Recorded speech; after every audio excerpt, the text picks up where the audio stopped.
நண்பர்களே வணக்கம். குடியாத்தம் குமரன். ஒன்னும் இல்ல நண்பர்களே, சிஸ்டர்ஸ் அண்ட் பிரதர்ஸ், ஒரு டவுட் எனக்கு, அதை உங்கள்கிட்ட கிளாரிபிகேஷன் பண்ணிக்கணும். இந்த டேப்லெட் பேர் வந்து காட்ட பாருங்க, குளுக்கோமிட். இது வந்து 500 mgங்க. இந்த டேப்லெட் வந்து குளுக்கோமிட் 500 mg. இந்த டேப்லெட் வந்து இப்போ நான் அவங்க முன்னாலே வெளியே எடுக்கிறேன்.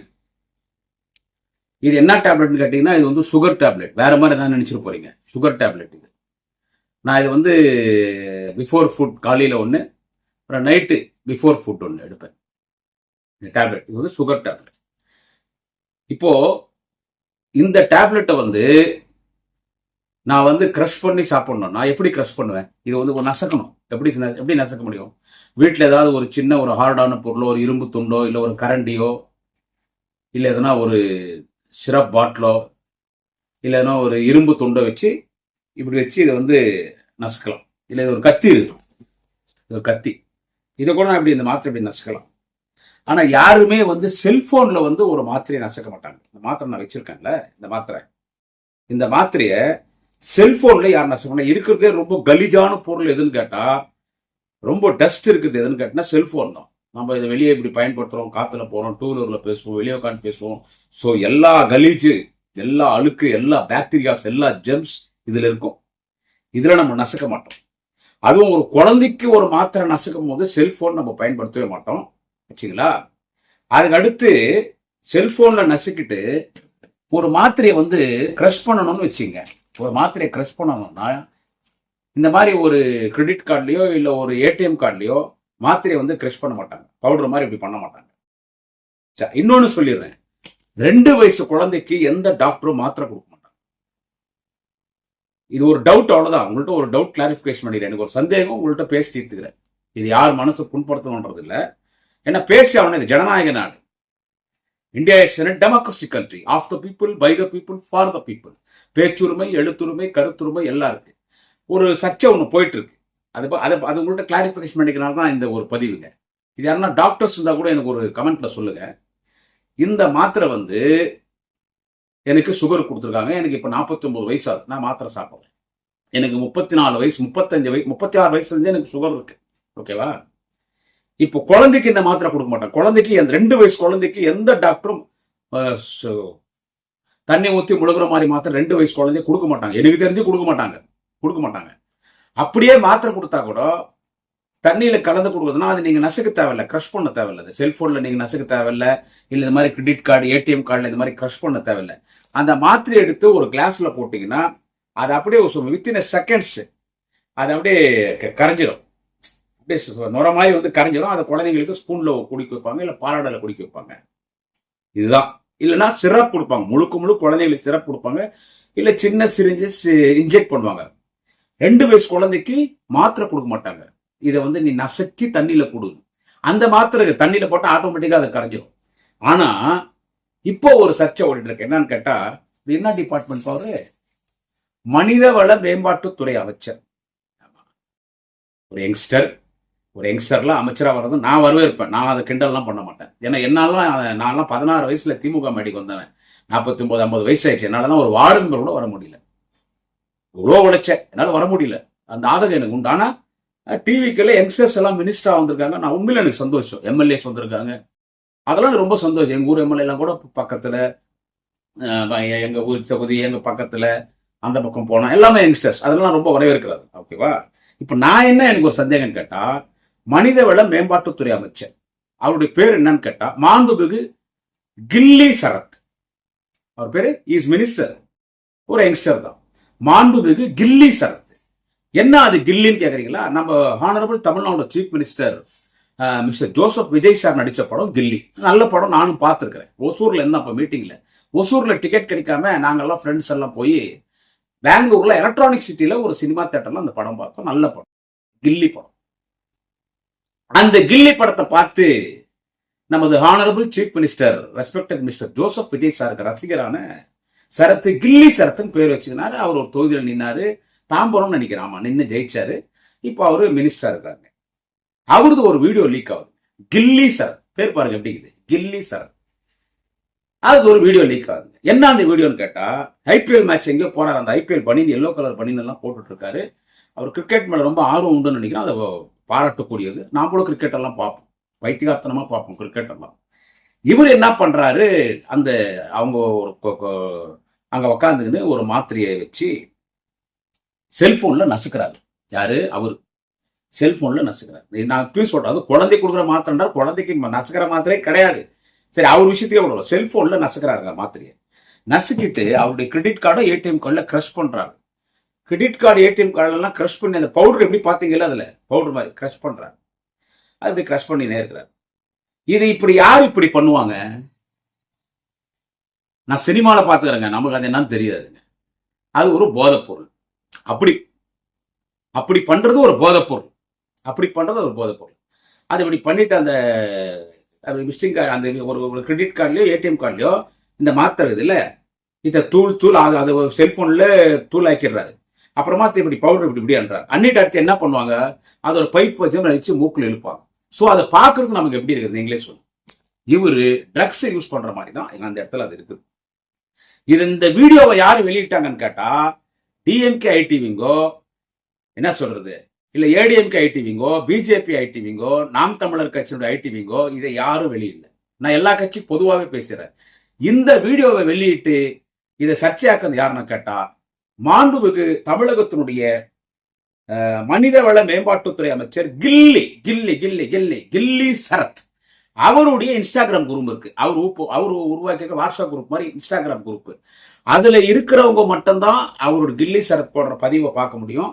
அந்த குரூப்ல இருக்கிற மெம்பர்ஸ் போடுறது அந்த குரூப்ல மட்டும் தான் பார்க்க முடியும். அந்த குரூப்ல இந்த வீடியோ வருது.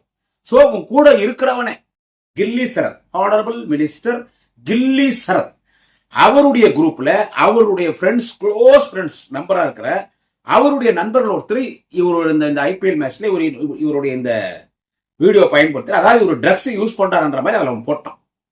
இது லீக் ஆயிடுச்சு. இது பெரிய சர்ச்சையாகும்.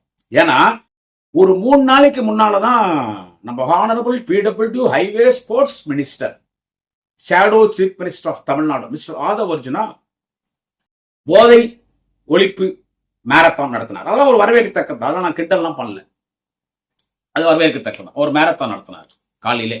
அந்த டிஸ்ட்ரிக்ட் ஃபுல்லா நடந்துச்சு. அது நம்ம கவர்மெண்ட்டையும் நடக்கும், எல்லா கவர்மெண்ட்டையும் நடக்கும். போதை ஒழிப்பது ஒரு மேரத்தான் நடத்தினாரு. அதுக்கு நம்ம ஹானரபிள் சிஎம் விஜய் சார் வந்தார். ஜோசப் விஜய் சார் அவனும் அந்த பனியெல்லாம் போட்டுன்னு வந்தாரு. போட்டுன்னு வந்து ஓடினார். போதையை நம்ம ஒழிக்கணும், நம்ம போதையை தொடவே கூடாது. எந்த போதை, ஈவன் சிகரெட் கூட போதை தான். நம்ம ஸ்மோக் பண்றோம் இல்ல, ஸ்மோக் பண்றது கூட ஒரு போதை தான். பொடி போடுறதும் போதை தான். பான் பராக்கு, குட்கா எல்லாமே போதை தான். தண்ணி அடிக்கிறதோ, கொக்கைன், அரைனு, ப்ரௌன் சுகர், கஞ்சா, இன்னும் என்னென்னவோ சொல்றாங்க, எல்லாமே போதை தான். சோ எந்த போதை பொருளை வேணாம், நம்ம பாடி எனர்ஜியா வச்சுக்குவோம். அதுக்கு நம்ம எல்லாத்தையும் மறக்கணும்னா அர்லி மார்னிங் காலையில எழுந்து நம்ம ரன்னிங் பண்ணுவோம், ஓடுவோம். நம்ம ஓடினா நமக்கு எந்த கெட்ட சிந்தனையே வராது. ஓடினா நம்ம எந்த கெட்ட சிந்தனையே வராது அப்படின்னு சொல்லி அவரு அந்த போதையை ஒழிப்புன்னு சொல்லி சிஎம் கூட்டினாரா. சிஎம் அந்த பணியெல்லாம் மாட்டேன்னு அழகா வந்து ஓடுறாரு. சிஎம் 3 கிலோமீட்டர் ஓடினார். சிஎம் ஆமா 3 கிலோமீட்டர் ஓடினார். வெரி குட், நல்ல ஹெல்த்தி பாடி ஓடினார். இப்போ இந்த கில்லி சரத்துக்கிறாருல மினிஸ்டர், இந்த பவுடர் நசுக்கன மேட்டர்ல மாட்டினார் பாருங்க. இந்த கில்லின்னு ஒரு படம் வந்துச்சு, நல்ல ஓடிச்சு அந்த படம். அந்த படத்துல வந்து கன்னடால வந்து ராஜ்குமாருடைய மகன் புனித் ராஜ்குமார் நடிச்சிருப்பாரு. அதுவும் ஹிட். முதல்ல தமிழ்ல வந்துச்சு, தமிழ் படம் பார்த்து டப் பண்ணாங்க. அதுல மதுரையில கபடி மேட்ச் ஆடுறதுக்கு போவார் நம்ம இன்றைய முதலமைச்சர் திரு ஜோசப் விஜய் சார் வந்து மதுரைக்கு கபடி மேட்ச் ஆடும் போது காலையில் அந்த மதுரை கோயில் எதிர்க்கு ரோடு இருக்கு, எல்லா ஷூட்டிங் எடுப்பாங்க. நம்ம மீட்டிங் பண்ண நான் அங்கதான் தங்குவேன். அதுல ஓடி வருவார் காலையில, ஒரு ஜர்க்கின் போட்டுன்னு, மங்கி தொப்பி மாதிரி ஒரு மேல ஒரு தொப்பி போட்டுன்னு. அப்பதான் திரிஷாவை துரத்தின்னு பிரகாஷ் ராஜ் வருவாருங்க. இது சினிமால வர சீன், யாரும் தப்பா நினைக்கூடாது. அப்போ என்ன பண்ணுவாரு, பிரகாஷ் ராஜை ஃபைட் பண்ணி திரிஷாவை காப்பாத்தாரு. எப்படி ஓடினார் அந்த கில்லி படம், அந்த இது பாத்தீங்களா, விஜய் சார் நல்லா ஓடுவார்.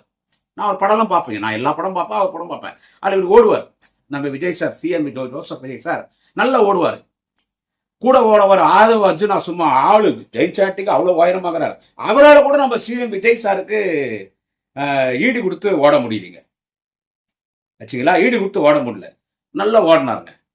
என்னத்துக்கு ஓடினாருன்னா போதையை ஒழிக்கணும். அதுல ஆதவ் அர்ஜுனா பேசினார், போதவே இருக்கக்கூடாது, ஒழிக்கூடாது. ரொம்ப வரவேற்கத்தக்க நீங்க நடத்தணும். ஆனா உங்க அமைச்சர் இன்னைக்கு இந்த பிரச்சனையில மாட்டியிருக்கிறார். அது என்ன நசுக்குனார்? எல்லாரும் என்ன சொல்றாங்க, டிஎம்கே மட்டும் சொல்ல, நேத்து கூட பாஜகனுடைய முன்னணி தலைவர், முன்னாள் 2 மாநில கவர்னர் தமிழிசை சவுந்தரராஜன் அது குறித்து பேட்டி கொடுக்குறாங்க. எல்லாருமே பேசுறாங்க. சோசியல் மீடியா ஃபுல்லா வைரல். இதுதான் யங்ஸ்டர்ஸ், காலேஜ் ஸ்டூடெண்ட்ஸ் எல்லாம் ட்விட்டர்ல இருந்து, இன்ஸ்டாகிராம்ல இருந்து, டெலிகிராம்ல இருந்து, வாட்ஸ்அப்ல இருந்து, ஃபேஸ்புக்ல இருந்து எல்லாமே என்ன, இந்த மினிஸ்டருடைய கில்லி சரத்தினுடைய இந்த அந்த மாத்திரையை நசுக்கிறது, அதை கிரஷ் பண்றது, அதை இப்படி கிட்ட எடுத்துன்னு போறது, அந்த மூக்குல வச்சு உரியறது மட்டும் தான் காட்டல. ஏன்னா நான் சும்மா சொல்றேன், அது அந்த வீடியோல அந்த காட்சி, அது என்னத்துக்கு அவர் நசுக்கிறார். எல்லாரும் என்ன சொல்றாங்க, அவரும் அந்த இடத்துல போதைப் பொருளை பயன்படுத்தாரு, மூக்கில் இருக்கிற போதைப் பொருளை ஒரு பயன்படுத்துறாரு, ஒரு சர்ச்சை வருது. இதுக்கு ஒரு விளக்கத்தை கொடுக்கல. இதை கண்டிச்சு திராவிட முன்னேற்ற கழக மாணவர்கள் சார்பிலே இன்று காலை 10 மணி அளவில் மாவட்ட தலைநகரில் ஆர்ப்பாட்டம் அறிவிக்கிறது. இது ஜனநாயக ஆர்ப்பாட்டம் நடத்தலாம். ஆனா அந்த ஆர்ப்பாட்டம் நேற்று இரவு காவல்துறை அனுமதி தரல. நம்ம காவல்துறை குறை சொல்லி ஒன்றும் பிரயோஜனம் இல்லை. ஏன்னு கேட்டா கவர்மெண்ட் என்ன சொல்லுதோ அதை காவல்துறை செய்வது. காவல்துறை அனுமதி தரல. ஏன் அனுமதி தரல? ஏன் காவல்துறை அனுமதி கொடுக்க கூடாதுன்னு டிவிகே கவர்மெண்ட் சொல்லுது? தப்பு பண்ணல இல்ல, அவரு மினிஸ்டர் தப்பு பண்ணல. அவர் தன்னுடைய 2 வயசு குழந்தைக்கு தான் அந்த மாத்திரையை நசுக்கி கொடுத்தான்றார். அதுவே அப்பட்ட பொய். அந்த மாத்திரையை நசுக்கி நான் குடிச்சேன்னு கூட சொல்லிட்டுலாம். குழந்தைக்காக நசுக்கணும்னா 2 வயசு குழந்தைக்கு மாத்திரை எல்லாம் கொடுக்க மாட்டாங்க. குடிக்கிறதுக்கு சிறப்பு தான் கொடுப்பாங்க. மிஞ்சி போனா தண்ணியில போட்டா கரையிற மாத்திரை இல்ல இன்ஜெக்ட் பண்ணுவாங்க. இதுதான். சோ இது ஒரு சர்ச்சைக்குரிய ஒரு விஷயம். இத திமுக தரப்புல இதை நாங்க திராவிட முன்னேற்ற கழக மாணவரணி சார்பில் ஆர்ப்பாட்டம் அறிவிக்கும் போது அந்த ஆர்ப்பாட்டத்துக்கு பர்மிஷன் இல்லைன்றாங்க. அப்ப இனிமே இப்படிதானா? ஜனநாயக குரல் நசுக்கப்படுமா? ஒரு எதிர்கட்சி எதிர்த்து ஒரு ஆர்ப்பாட்டம் நடத்தக்கூடாதா? என்ன சர்வாதிகாரத்தனமான ஆட்சியான இது மக்கள் மத்தியில கேள்வி எழும்புகிறது. இது என்ன? அப்போ இது போதைப் பொருளா இல்லையா அந்த மினிஸ்டர் பயன்படுத்துறது? வாங்க மெடிக்கல் செக்அப் போலாம். நீங்க போதைப் பொருளை தான் பயன்படுத்தினீங்க. நீங்க பிரவுன் சுகர் அந்த நம்ம நசுக்க அந்த மாத்திரை நீங்க இழுத்தீங்க. நீங்க போதைப் பொருளை தான் பயன்படுத்துறீங்க. கன்ஃபார்ம் நீங்க போதை தான் பயன்படுத்துறீங்கன்னு நான் சொல்ல வரலீங்க. வாங்க டாக்டர் கிட்ட போலாம் சார், நிரூபிங்க சார். இந்தியாவிலே இது வரைக்கும் யாரும் பார்க்காத ஒரு முதலமைச்சரா தான் ஜோசப் விஜய் செயல்பட போறாருன்னு சொல்றீங்களா சார்? சந்தோஷம் சார், செயல்படுங்க சார். நல்லது யாருக்குனாலும் பாராட்டலாம். நீங்க அது 1 வருஷத்துக்கு முன்னால ட்ரக்ஸ் யூஸ் பண்ணியிருந்தா கூட மெடிக்கல் செக்அப்ல தெரிஞ்சிடும், மருத்துவ பரிசோதனை தெரிஞ்சிடும். இது ரொம்ப நாளைக்கு இல்லை, இப்போ கொஞ்ச நாள் ஐபிஎல் மேட்ச் நடந்த சமாச்சாரம் தான். வாங்க ஹாஸ்பிட்டலுக்கு போலாம். நான் குற்றமற்றவன், வா ஹாஸ்பிட்டலுக்கு போலாம். நான் போதைப் பொருள் பயன்படுத்துவேன், வரலாமே. இதுக்கு ஒரு விளக்கத்தை ஏதோ ஒரு விளக்கம் தர. நான் குழந்தைக்கு நசுக்கிறேன். ஒரு மினிஸ்டர் 3 நாளைக்கு முன்னாலதான் போதை ஒழிப்பு மாரத்தான்ல நமது ஹானரபிள் சிஎம் விஜய் சார் ஓடி இருக்கிறார். யங்ஸ்டர்ஸ் கூட ஓடினார். ரொம்ப சந்தோஷம் தான். 3 கிலோமீட்டர் ஓடினார். நம்மளால கூட ஓட முடியாது. 49 வயசு, அவர் ஓடினார் 52 வயசுல. பாராட்டுக்குரியதுதான். ஆனா 3 நாளும் மினிஸ்டர் இந்த பிரச்சனையில மாற்றாரு. கில்லி, சும்மா கில்லி மாதிரி மாட்டார். கில்லி சரத்து மினிஸ்டர். இதுக்கு ஏன் சார் நீங்க விளக்கம் கொடுக்கல? அப்ப தப்பு நடந்துக்குதா இல்லையா? போதைப் பொருள் ஒழிப்புன்னு ஆட்சிக்கு வந்தீங்க. சட்ட ஒழுங்க பாதுகாப்புன்னு ஆட்சிக்கு வந்தீங்க. பெண்களுக்கு பாதுகாப்பு இல்லைன்னு ஆட்சிக்கு வந்தீங்க. இது 3 இந்த ஆட்சியில் நடந்துட்டு தான் இருக்குது. சரி, கொஞ்சம் டைம் கேட்டிருக்காரு. யாரு? நம்ம honourable CM Vijay sir time கேட்டிருக்காரு. எனக்கு கொஞ்சம் டைம் கொடுங்க. இந்த உதவித்தொகை, இந்த மகளிர் உரிமை தொகை, முதியோர் பென்ஷன், இந்த பணம்லாம், கேஸ் சிலிண்டர், இதுக்கெல்லாம் டைம் கேட்டிருக்காரு. எனக்கு டைம் வேணும். டைம் எடுத்து. ஓ, இதுக்கும் டைம் கேட்கறீங்களா? உடனே எடுத்தோடனே போதைப் பொருள் ஒழிச்சிட முடியாதுங்க. அப்போ மினிஸ்டர் பயன்படுத்தினாரு கில்லி சரத்து. ஆனா இப்ப அதெல்லாம் ஒரு பயன்படுத்துறது இல்ல. கொஞ்சம் டைம் கொடுங்க, எங்க ஆட்களும் திருந்திருவாங்க, எல்லாரும் திருந்திருவாங்க. இதுக்கும் டைம் கேட்கறீங்களா சார்? இதுக்கும் டைம் கேட்கறீங்களா? மக்களே, இதை கொஞ்சம் நீங்க யோசிக்க. ஒரு மினிஸ்டர், மனிதவள மேம்பாட்டுத்துறை அமைச்சர் கில்லி சரத், ஹானரபிள் மினிஸ்டர் கில்லி சரத்து டேப்லெட் நசுக்கிறாரு. ஏடிஎம் கார்டு, அந்த கார்டுல தான் இப்படி தள்ளிட்டு இப்படி இழுப்பாங்க. அது சினிமா தான் நம்ம பார்த்துக்கணும், நம்ம நேரம்லாம் நம்ம பார்க்கல, இழுப்பாங்க. ஆனா அவர் இழுக்கிறது அந்த வீடியோல இல்ல. ஆனா நசுக்கி பவுடர் கிளீனா பண்ணி மூக்கிட்டு எடுத்துன்னு போறாரு. அதோட அந்த வீடியோ கட் ஆகுது. சோ இது ட்ரக்ஸ் தான்றாங்க. அதுதான் அப்படி பயன்படுத்துவாங்க. சோ அது இல்லன்றீங்களா நீங்க? அது சொல்றது உங்களுக்கு உரிமை உண்டு. வாங்க மெடிக்கல் செக்அப் போங்க. ஏன் சிஎம் விஜய் சாரே சொல்லாம? நீ போப்பா, எல்லாம் பிரஸ் கூப்பிட்டு மெடிக்கல் செக்அப் போ, கவர்மெண்ட் டாக்டர்ஸ் போய் மெடிக்கல் செக் பண்ணும்போது அந்த இடத்துல பிரஸ் இருக்கட்டும், சோசியல் மீடியால எல்லாமே ரெக்கார்ட் பண்ணுங்க. இவர் குற்றமற்றவர், இவர் உடம்புல ட்ரக்ஸ் இல்லைன்னு சொல்லி கவர்மெண்ட் டாக்டர் ஒரு சர்டிபிகேட் கொடுக்கட்டும். உங்களை நாங்க பாராட்டுறோம் சார். என்னென்ன மாதிரி எல்லாம் இன்னைக்கு திமுகவை விமர்சனம் செய்வது, எங்கள் அன்பு தலைவர், என்னாலும் மக்களின் முதல்வர், திராவிட இனத்தினுடைய தந்தையாக இருக்கக்கூடிய எங்கள் தலைவர் தளபதி ஸ்டாலினை சட்டமன்றத்தில் அவர் எப்படியெல்லாம் பேசினார், என்னென்ன பேசினார், ஒரு தராதரம் இல்லாமல் பேசிக் கொண்டிருக்கிறார்கள். அதற்கு எங்களை போன்ற நபர்கள் பதில் கொடுத்தால் கைது நடவடிக்கை, வழக்கு. இதோ இன்றைக்கு ஒரு ஆர்ப்பாட்டத்திற்கு கூட அனுமதி இல்லை என்று சொன்னால் பொறுத்திருந்து பாருங்க இந்த ஆட்சி அப்படி இருக்கு. நான் எதுவும் சொல்ல வரல. ஒரு மந்திரி மாத்திரையை நசுக்கிறாரு, செல்போன்ல மாத்திரையை நசுக்கி கார்டுல தள்ளுறாருன்னா அப்ப எதை அவர் எடுத்தாரு, எதை பண்ணாருன்றது மக்கள் நீங்க தான் பதில் சொல்லணும். நாளை இன்னொரு பதிவில சந்திக்கிறேன். நன்றி, வணக்கம். குடியாத்தம் குமரன்.